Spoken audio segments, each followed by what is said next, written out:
bandeko balandi tokutani ndenge tomesana kokutana biso na bino lelo tozali jeudi 20 octobre 2016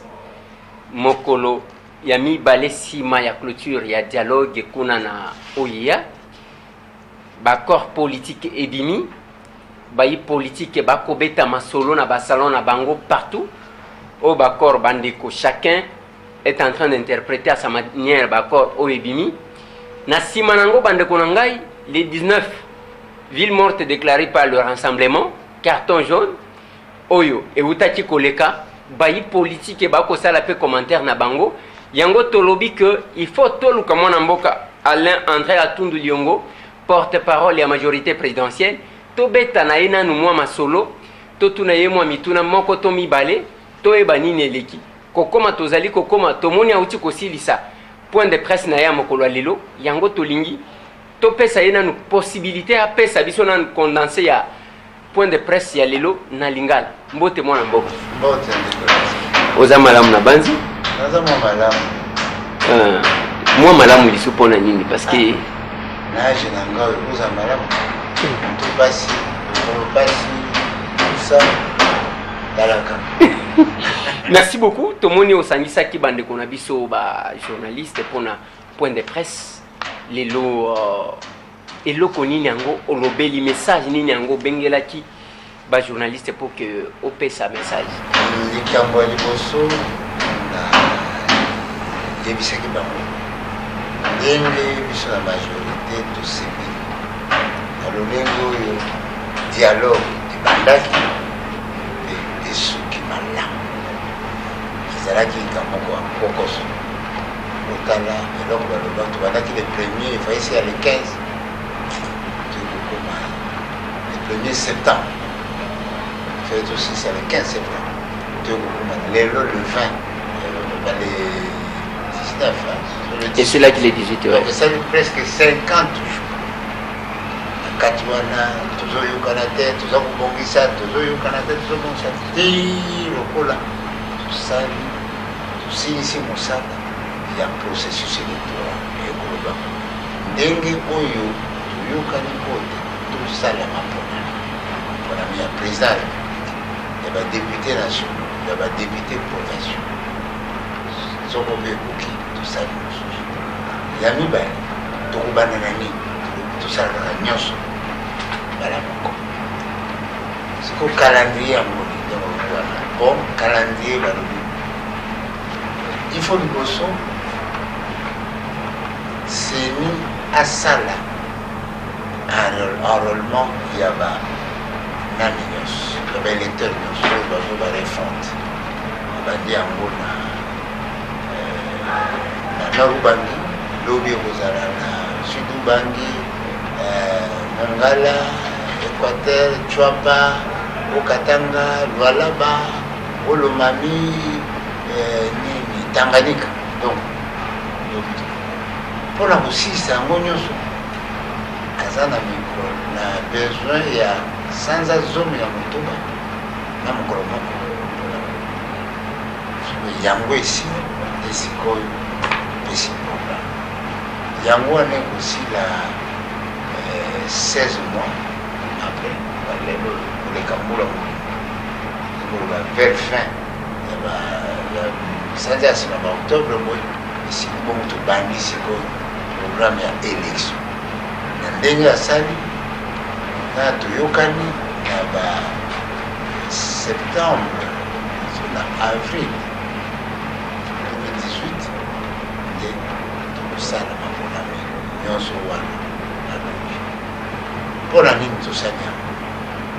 mpo totali kokoso oyo seigneur akozwa mpo tapesa biso badone moko fiable ekoloba bato aruri bazali boye moto na moto aza esika boye akovote esika boye akosala boye biso mpe bakopesa mpe bulletin boye tala makambo wana nyonso nde tindi mwa taka wana po ekoma molai kuna biso baso tosangani na union africaine facilitateur ndenge atindela biso mokolo ya suka mpe union africaine alobi présenté ya union africaine alobi ndenge asepi représentant ya Nations Unies alobi mpe ndenge asepeli ndenge batombeli ke makambo etambola bien na kati wana mpe barepresentant ya baambassadeur awa namonaki wana ambassadeur ya États-Unis baministre ya SADC namonaki wana ministre ya affaires étrangères ya Angola na Tanzanie tout ça donc ezali likambo moko tokoloba te endimami na mokili tout ça ndenge oyebi le président na biso en exercice ya Union africaine Idriss Déby alobi a félicité d'abord ndenge makambo etambo mpe atombeli biso makasi echance otokomi essentiel ezali dialogue ete essentiel ezali élection kosalema mokolo voilà ena essentiel ya mibale lokola mboka oyo ndungu eleki mingi sango euti deja na katanga omoni Gédéon bakangi ete bayambi ye lokola mokonzi basali boye alors ke ye azali mokangemi et tout ça alimboli Gédéon amibimisi mpe amipesi na maboko ya bakonzi abengango reddition mpona nini mpo bongisi ye makasi mpe amoni moye ezata yaye ntango baye fale baautorité provinciale bazala surki eza ye bango baki bamoni peuple mpe fallait azala surki bazali yango baprésentaki ye mpona nini mpo oyebi bato ya ndenge wana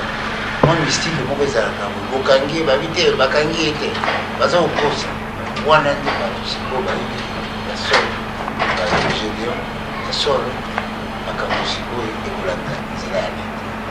sikoyo bato mosusu bazaka poli na kebolo omoni lokola aza wana moto nyonso aza kosepela te na ndenge abimi moto mosusu aboko kosala ye mabe avant l'état alanda makambo yango wana moni batie na sikoyo ke l'état aza kotala ye mpe moto okoya kosala ye mabe en attendant ke bainstance bakonzi ya susi batala ndenge nini ye bakozala na ye ndenge nini bakosala na bato balandi kasi ya mibale majorité présidentielle asepeli mpo nini mpo bandeko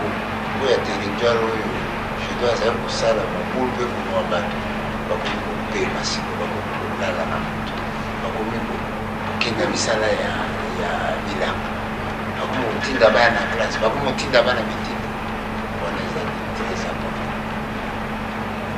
ya misato tolobaki mpe ndenge bato mosusu ya mokili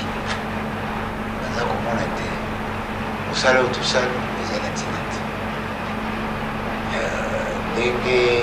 ministre français alobaki eza bafaux document Kabila efasala efasala nayebisi te mokili etambolaka mokonzi mokili soki oza bato mingi komenase eza solution te ntango kosolola mpe ifo korespecte mboka na mboka na bato na souletre eloko oyo biso bacongolais ifo tosala yo français okosala ata oza ministre affaires étrangère lokola biso mpe tosalaka nini te tokenda kosala makambo ya bafrançais isi yango profite mpe topesa bangonya tata Kabila ndenge azwaki makanisi wana oyo esukisi biso tosukisi yango na bolamu oyo ekosala te lobi ezokoka kozala te mpo continue nyonso ayebi eloko nini ekosala. Voilà, merci beaucoup. Nalingaki mwana mboka André Atundu opesa résumé ya point de presse na yo outi kosala na cadre ya. Mais moi mituna quand même mike pona nini bozali komikumisa na accord politique oyo bozo mikumisa nango parce que bo respecter ndenge bolobaki qu'on ne va pas violer la constitution parce que c'était ça le débat ne bandili toko violer constitution te tango ba Jean Bertrand Ewanga babimi balobi te na ki masolo eza kuna eza makambo ya nini te eza makambo ya kokabola bino bolobi tokokabola te. Mais alors que na kati accord ebiminde masolo akokabola yake oyo azwa boye oyo azwa boye nini yango ozali kosepela nango makasi. C'est parce que bapesi bino instrument yake tangu bokoke na Luanda boke bo brandir yango comme ça à partir du 20 décembre bokoloba bon biso tozo respecter ka mibeko accord to signa yango. De bolesa yo moko yebike makambo na masolo ya accord il y a plus d'un an Luanda ezalaki kututa oyo ekweli na ntango bato nyonso bandimi te tokutani wana toyokani nini toyokani mpona processus e processus wana ekozala na conséquence nango nini ndenge mibeko aleki elobi mokonzi akotikala ti ntango tokola mokonzi ya sika oyo aremetre sikoyo etangi na periode wana garanti nini tokoki kopesa bato oyo baninga na biso ya opposition toyokani na bango te tokolanda garanti nini garanti ya monene poste ya premier ministre po bango bato bakokontrole premier ministre moto apesaka mbongo premier ministre moto akosala po premier ministre akosala po soki ezalaki so majorité babi omoni balingi batripe biso yango wana omoni apesi bango poste ya premier ministre mpona kolakisa bonne volonté na biso ke tokenda nzela ezali victoire ya majorité te ezali victoire ya opposition te moto moko mpe azwi kasa oyo te mpo akende nango na lwana mpo ndenge nayebisi yo tata mokonzi abengai masolo ya longtemps kala lelo nde soki mpo ezali masolo ya promotion ndenge oyebi tobandaki na idps tokengoi tokomi na suka aboyi tocontinue susu na bato mosusu ndenge tozalaki basociété civile bape ti ta mokonzi amoniki wi ekoki intérêt ya peuple ekozela su te yango wana tosalaki mais ezali kambo partage te ya bato te. Donc dialogue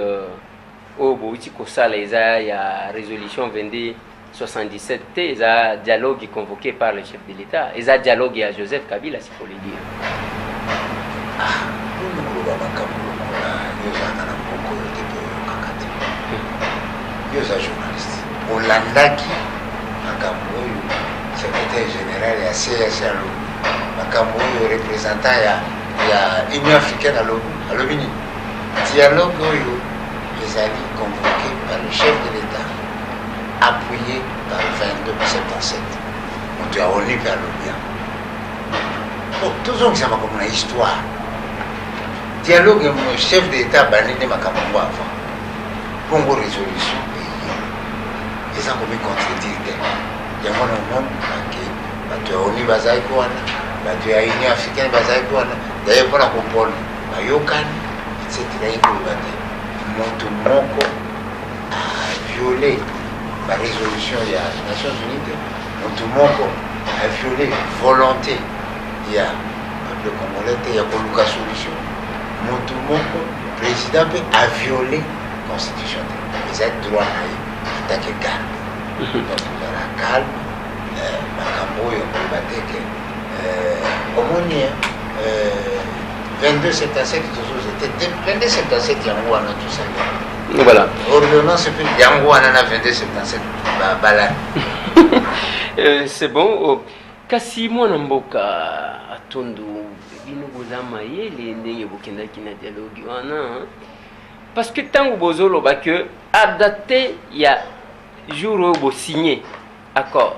21 jours après il faut gouvernement sika ebima gouvernement wana ekobima tokobenga yango gouvernement nini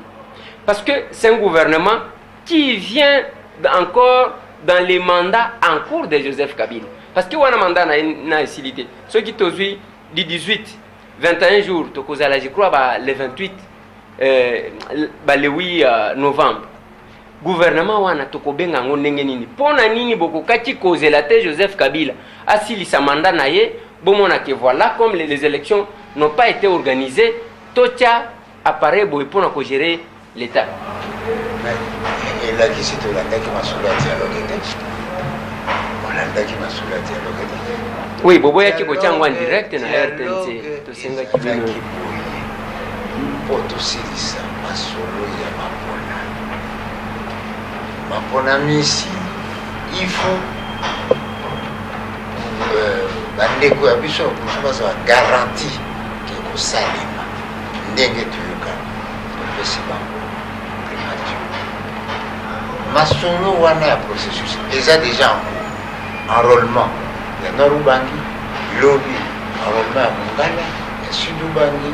ya Okatanga na biso ya Chwapa ya Équateur et tout ça yango wana tolobi pote tobungisa ntango 3 semaines ici pour tout continuer, pour surveiller, pour que le problème est malaise à se poser. Oui, parce que le 19 décembre, oui. Kabila a Kotikala pour Nini, pour Mibekoli poser le Bibo. Donc, Kolanda Maloba, Loba, Wanate, intérêt, il y a peuple, les animaux. Ndengini, tout ça, pour que ma les bien. Ndengini tout ça pour que dans l'élection il y a quoi bah toi bah document mboka on sait jamais les lois on sait et voilà mon gouvernement wana les a chargé na kolanda processus électoral ndenge tuyokani na dialogue qui sokesini on s'en est ici. Alors, Moussala Naye, si ce qui un jour Joseph Kabila bengi bino na kinga kati alobina bino ke tana silisa ki manda na ngate to yaki ko gérer na bandeko bazaki na opposition d'où je dois encore me représenter. Donc à cause de la peine a raison. Sur quelle base? Sur base ya que silisi mandate. Sur quelle base? Sur base ya que silisi manda na été bokati nzela bolobi bo pesa. Ce gouvernement est changé. Mandat peut changer. Bon, ça c'est bon. Mais le coup là, le gouvernement, il demande ici ma concertation change. Donc il faut que le mandat me consulté. Mandat il y a président il y a 5 ans. Soko éléki 5 ans, ils allaient pour moyen pour organiser l'élection, ils allaient payer constitution l'outil pour couper ça. Pour dire qu'à moins il faut payer ça beaucoup dans le moto. Donc mandat ils allaient continuer. Voilà. Mais le cola autant il y a concertation. On a mboka aller entrer à Tundu quand même.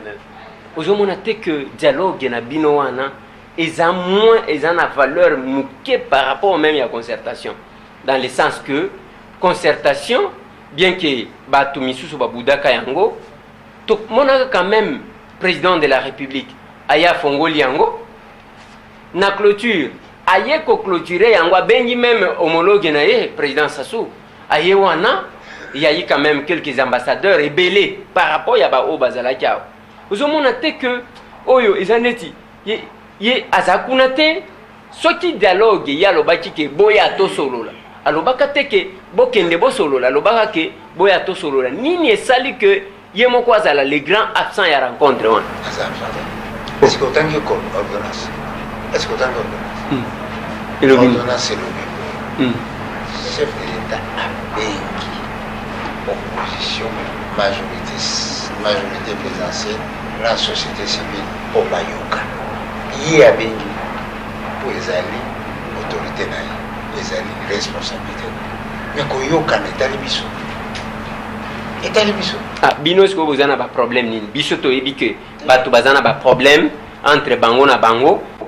Na 2006 c'était Joseph Kabila na Jean-Pierre Bemba d'abord yango masasi betaka awa tozana kisasa.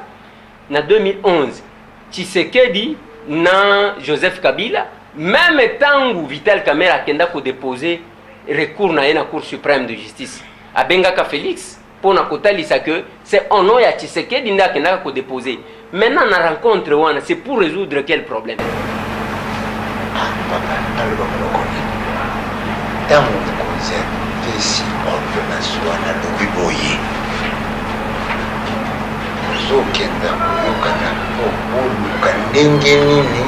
processus électoral esalema ndenge nini tokopona bato ndenge nini tokosuka moyo nde wana tokuta makambo ya 2006 makambo ya 2011 wana esili problème moko te eza lelo entre Kabila na Tshisekedi problème ezali ya classe politique ndenge nini processus électoral ekosili yango wana omoni classe politique résoudre problème eza te ke Tshisekedi alobi boye Kabila alobi boye tozana ezali makambo tozoloba etali Tshisekedi te etali Kabila te etali bolamu ya ekolo bolamu ya mboka ndenge nini mokonzi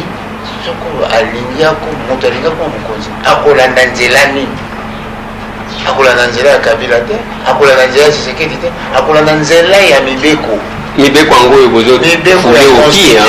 constitution bozo respecte te constitution biso nyonso toza korespecte bozo violer boke violer kuna la constitution dit que le premier ministre doit sortir de la majorité présidentielle au parlement de la majorité au parlement bino boke bo changer bolobi te toyokani totambola likolo ya mibeko topesa bango cadeau c'est violer la constitution et aussi na limina tout na place oui est-ce que la constitution peut ici que la majorité a supporté soit la société civile soit la opposition adopter pour appeler ça chance c'est la volonté la majorité oui c'est la volonté de la majorité qui doit être prise en compte. Et comme makambo majorité alingi na mandat na ye soko azali na majorité ndeya majorité ko lo balelo biso to moni na mteto zandeko eleze soko ndimi majorité va appuyer lokola sikoyo majorité a appuyé a pesi pouvoir ya premier ministre en opposition tango premier ministre wana koya majorité a appuyé ye pour na ko investir tango premier ministre wana kosala mibeko to likambo majorité ako appuye voilà le sens l'esprit ya constitution non mais mwana mboka balobi na mobeko que il faut muto comme général je donne un exemple terre à terre pona muto comme général il faut d'abord azala na kati armée wana bongo comme général c'est la même chose que constitution lobby balobi pona mutu azala premier ministre il faut azala mutu ya majorité na parlement il faut auta inkolobani oui majorité ya kokoloba ngai namoni période napesa yango na décolésé majorité oza na moto biso toyokani te tokopesa ye c'est la volonté ya majorité mais wana zo wutate wana za mercenaire peut-être oui mercenaire te likambo mboka etalaka mercenaire te na yo na opposition na nga na majorité tozobundela ekolo toza ba mercenaire te eza mboka ya biso oui mais tango bozobenga mboka na biso longwa na olivana na mercenaire moto aza mercenaire te tozobundela ekolo na biso nga so nasali sacrifice mpona ekolo nakoyi mercenaire ils ont posé moi problème makambo yango mais eza pona kimia premier yebisanga na premier ministre yango wana akogérer d'abord ndenge nini est-ce que akozala redevable na parlement si oui parlement oyo majorité parlementaire eza ya bino muto bolingi botia premier ministre awuti parmi bato bazalaki ko critiquer votre façon de gérer ndenge ya kokamba système na makambo mususu comment ça va fonctionner batumi balewan oyo azalaki kolobake Kabila parce que toza même na ba vidéo Kabila aza mutu mabe bayebi ko gérer te makambo ya majorité l'état moyini ndenge Frank Diongo alobaka l'état moloki te nazotuna c'est un exemple bango tout ndenge bazalaki wana toza na ba vidéo mutu wana azalaki ko critiquer façon na bino ya ko gérer bopesi ebonga na majorité na bino yo eza na parlement bayebi ke mutu oyo azalaki ko tirer sur nous comment ça va fonctionner et ce qui a sali mbeba mécanisme ya remplacement ya premier ministre ezali to ezate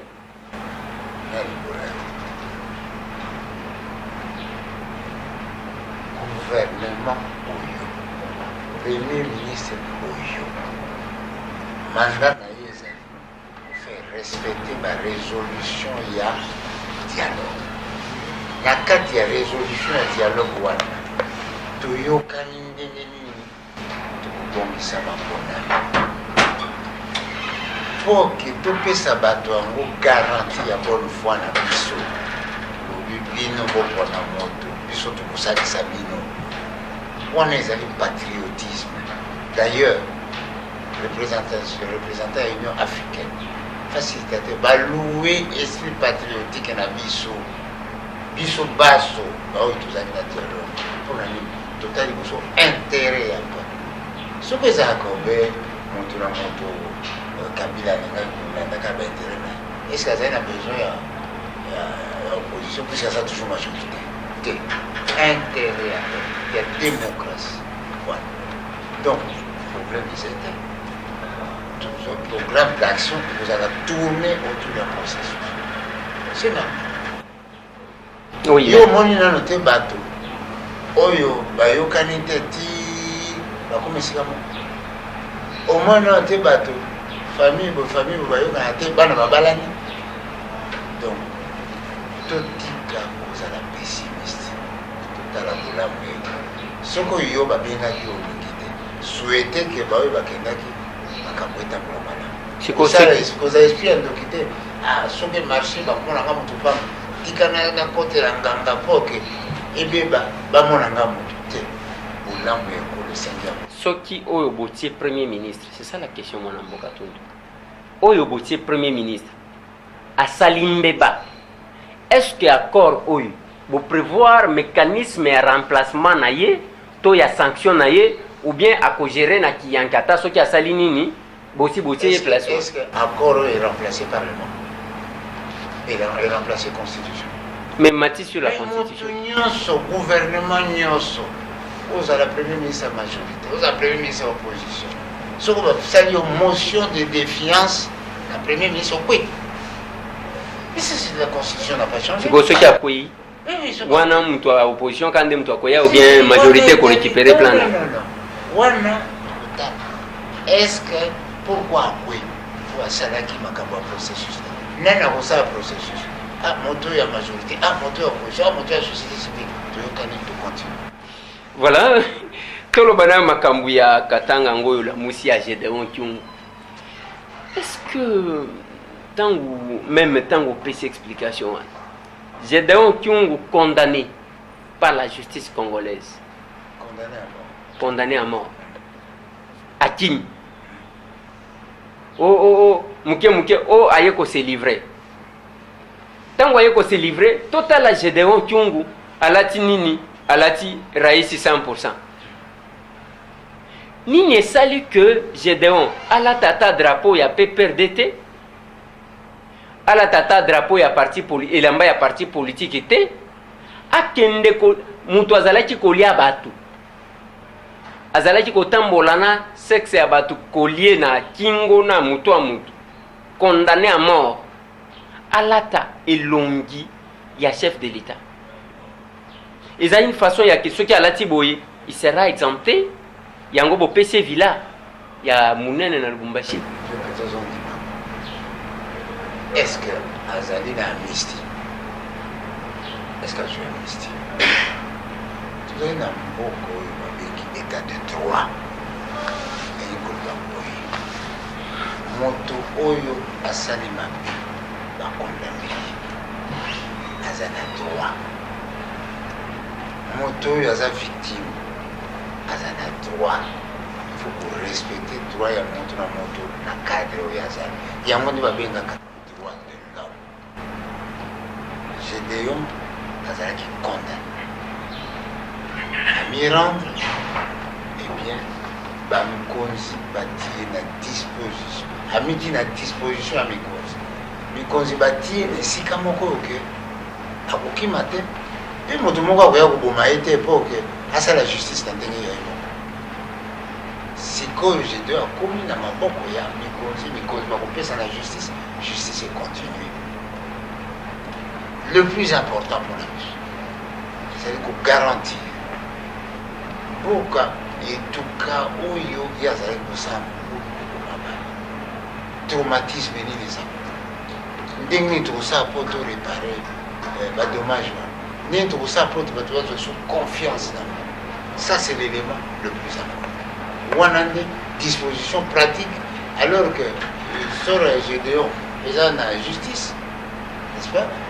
oyo ya mboka wana sikofo gouvernement asoccupe na gouvernement provincial gouvernement central ça c'est la chose la plus importante. Mais elongi ya raisi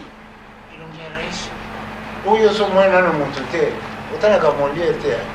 otika otala moliere moyibi ayibi bongo alati elongi ya yesu papa wemba yembaka te elongi ya jésus bozolata mpo bosala bato mabe mi alati elongi ya raisi akaisi ke mabe na esi mais raisi moto apesi ye te oui mais abotoli moto moko ye mabe na ye azomonanaka esili parce que mutu akimi na kasho mutu akimi na prison yango nde kosalema te ok toza na mboka oyo tokolanda mibeko ok lokola balobi soki ozwi moto asalaki mabe okoboma ye te okolanda jugement ye ifo aza ndeko wana oui nde yango tozoloba babuki prison na bwende bato bakimi baye bakangi prisonnier moko bao bakimaki nde balukeli vila moko babomba ye nanu olia kozongisa ye mibeko ezoloba nini est-ce que mibeko eza kolaka okotia prisonnier na esika oyo akoki kokima te mpe mabe ekokozwa ye te kokosana te ke mabe oyo jedo asali bato nyonso na katanga bakosupporte yango te na boloko bareglement de compte ezalaka mpe mpo ke mokumba wana ekwela leta te me wana bokipaka yango te mpona bacteur politique awa na kisasa mpo mokumba wana ekwela politique te lelo oyo bato bazokondane ndobi bakobalo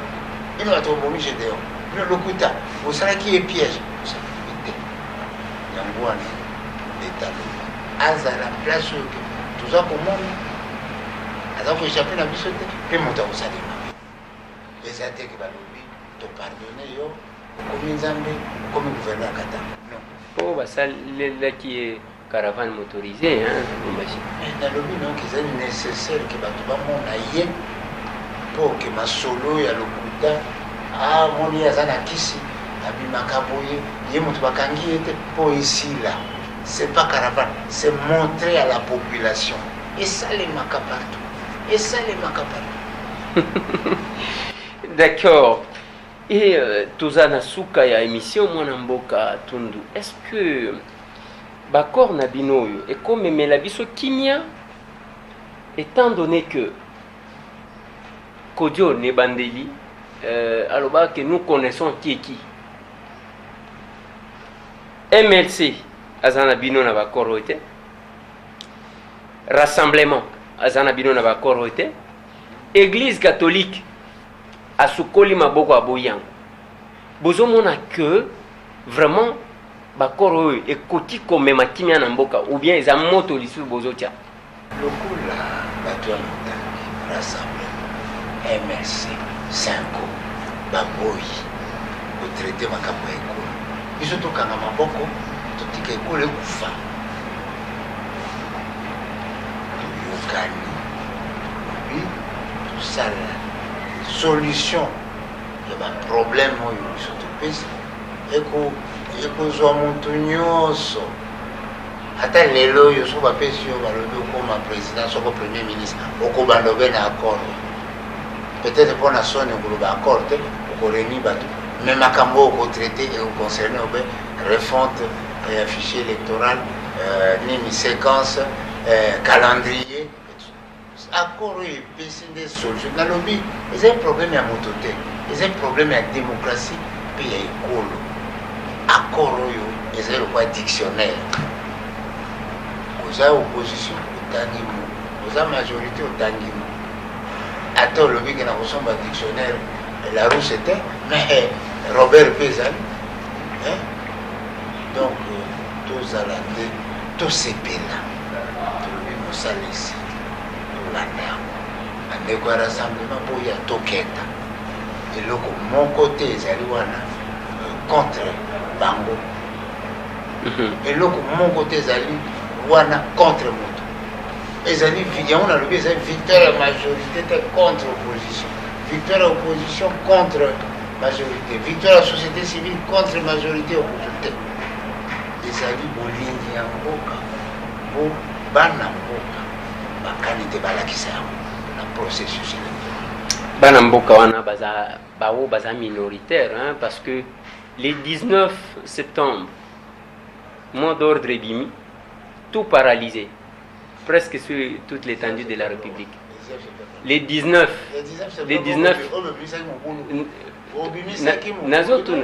nazotuna yote.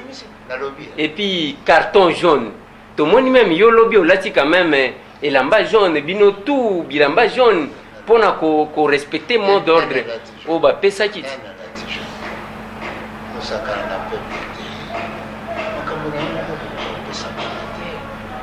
carton jaune ça fait dire carton rouge ça fait dire constitution et lobby. Constitution et lobby carton rouge, carton jaune, carton rouge. Avertissement na constitution basala bango. On ezali système ya football. Tozobeta football. Toza na makambo ya droit ya constitution. Soko likambo omoni ke sepelisi yo te okokende pa na cour suprême to cour constitutionnelle obi likambo oyo boyeboye ye nde aza arbitre ya koloba te tata osala boye te tata sala ntango baarbitre wana balobi mobekoli conseil etuni te soko mokonzi baponi ya sika azali te econtinue oyo akala ah non etali biso te non constitution etali te soko eza kosepelisa oyo eza kosepelisa te constitution eza komi impose na moto nyonso le 19 septembre eza makambo ya soni na mama okoposenga question na te eza soni olobi marche pacifique okobanda midi yo na 6 heures obandi kotumba bapine na 8 heures osobomi soto policier otumbi ye obomi ye otumbi ye oviole bafille okosala eza soni kotuna me motu na yesu te mpo eza soni il faut kosenga pardon oza kotouche baréalisation sociale école eza réalisation sociale importante transco eza réalisation sociale tolelaki wana kisasa toza na transport te gouvernement asali makasi kimbuta gouverneur na biso asali makasi sikoyo bino bobandi kotumba yango siège biso nyonso tolobi chaque parti doit s'exprimer en toute liberté siège ezali symbole ya liberté pokei pa PPRD mabe CNC mabe bino mpe botumbi bino mpe boye bozongisi UDPS mabe MLP mabe FONUS mabe wana eza kozobanalize kobanalize yango te na bato oyo batumbi siège ya UDPS na bato oyo batumbi siège so wana bango nyonso baza mabe bango nyonso baza mabe mpo yo okanisi ke soko olobi bongo tolobake non baoyo batumbi siège ya UDPS toyali nde basali malamu donc baoyo batumbi siège ya CNC nde basali malamu nyonso wana eza mabe favorisé par qui? Par le climat de violence oyo bino oza koluka koeplate nango. Comment manifestation pacifique eyengi kolobake ngai nazokende procession na nga ndenge tomonaka bakatholike soki komisa nzambe bakakoyeba mama maria boyeboye eske omonaka bango bazobloke nzela soki oza katholike te bamoni musulman babeti ye te. La démocratie ce n'est pas seulement le fait que IDPS ezali PPD ezali CDR ezali non, c'est surtout le fait que PPRD aza kosupporte IDPS aza kosupporte PPRD makanisi na ye tokoyokana nsima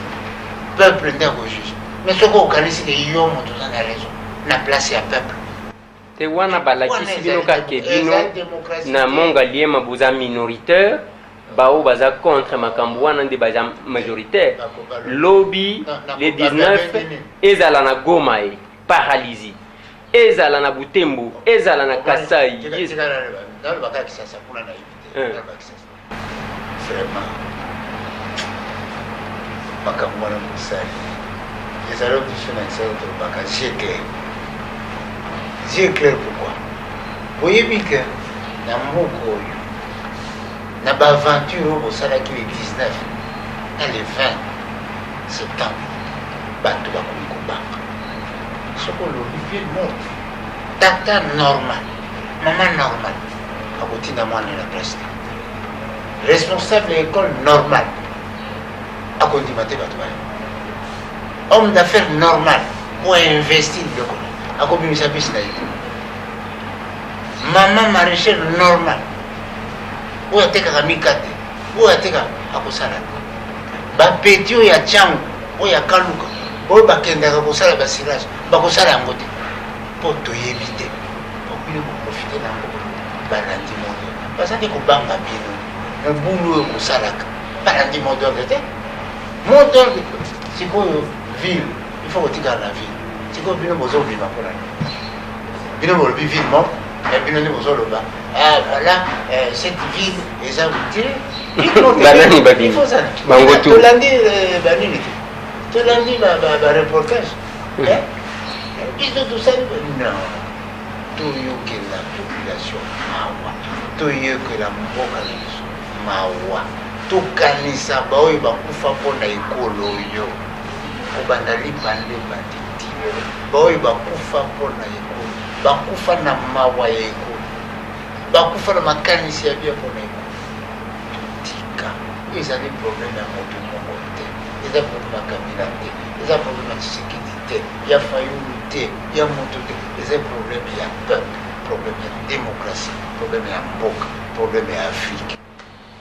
problème ya mboka problème ya Afrique mais bozo politiser ba instance nyonso même cour constitutionnelle bo politiser yango bino bato ya majorité mwana mboka tundu le vendredi bakutani pona ko siéger na makambo ya seni na requête ya seni bazaki 6 balobi te quorum eza atteint te to reporté bakoma lundi bango 5 bazwi décision ya kosiéger ozomona te ke bokomi komanipuler à travers makambo nyonso eza makambo ya intérieur ya cour constitutionnelle lokola makambo ezaka intérieur ya parquet intérieur ya cour suprême nga na kolanda yango mpona nga kolanda kaka jugement omoni so okenda tribunal lelo mpona nini boplaide te partie adverse bayete bon ça va to reporte lobi mpo nini oyo bazalaki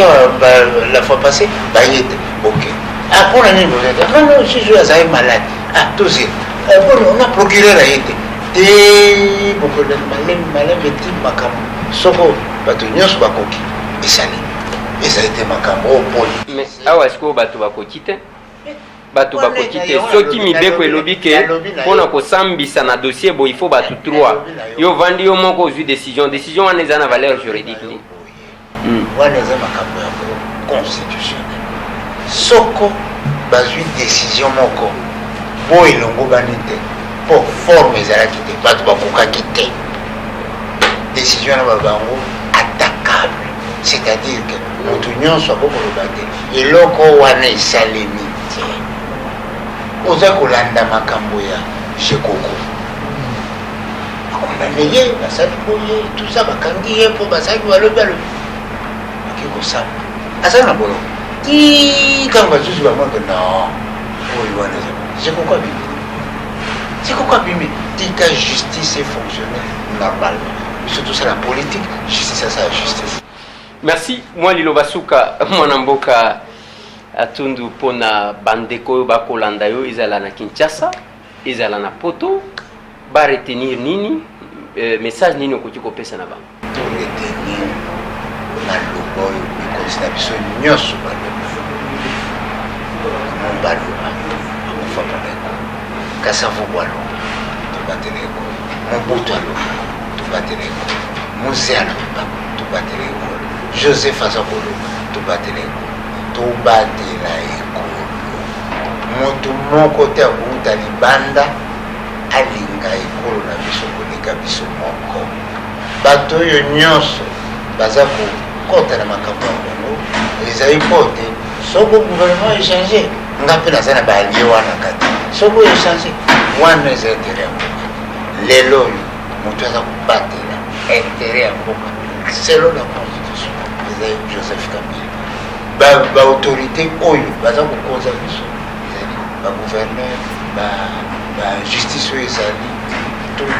topesa lokumu na biso mpe démocratie na biso makasi omoni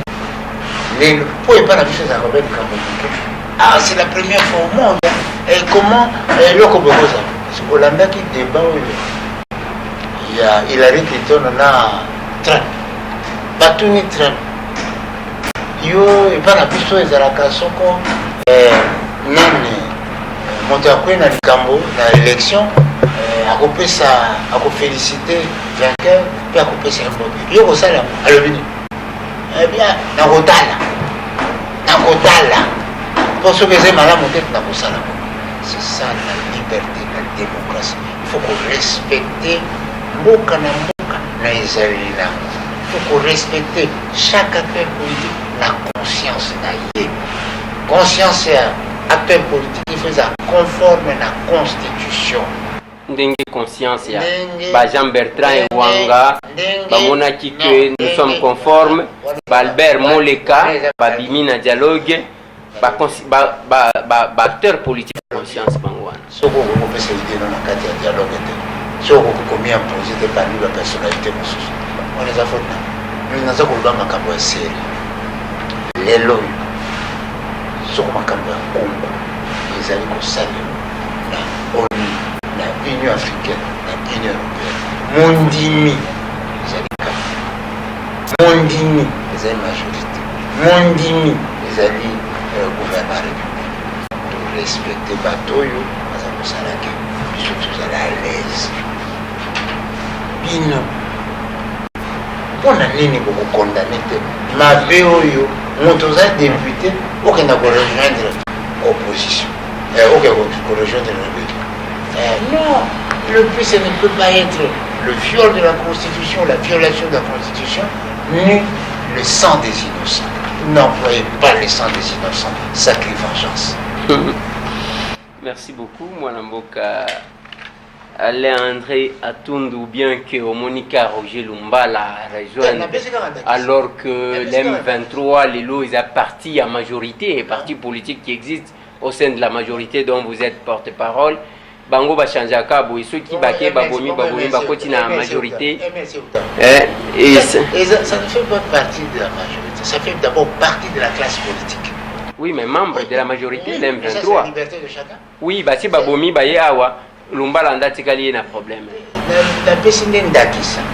Merci beaucoup. Ozwa mokanzo tango zo le babo. Bato baye ba les connaisseurs à l'objet pétanio sauté. Abomi manda vraiment plus moko botobi super. Merci beaucoup, Bandeko Balandi. Et c'est là qui bon au moins en boca aller entrer à Tundu Liongo, porte-parole de la majorité présidentielle. Topé Saka, Batu Nyonso, na émission la biso, possibilité à Koloba. Ceux qui ont moni motute, yeba kaza convaincu na oyo alobakate, parce que Zaka Mwami, tuna wana tunaka. Pour ça, na biso ezaya que Congo na biso ezala mobimba tokende liboso. Na sambela kango, na lobela kango, chaque fois. Mais tokozala contre ya que ba politicien basalaka ba jeune na bango oyo ezomemaka crise de légitimité ko banda indépendance lelo ba ke basali cop na bango bakaboli kuna biso totikali ona lobaki na binoke sport oyo ezolega na RTNC ona boîte après basangani ba matina boîte moko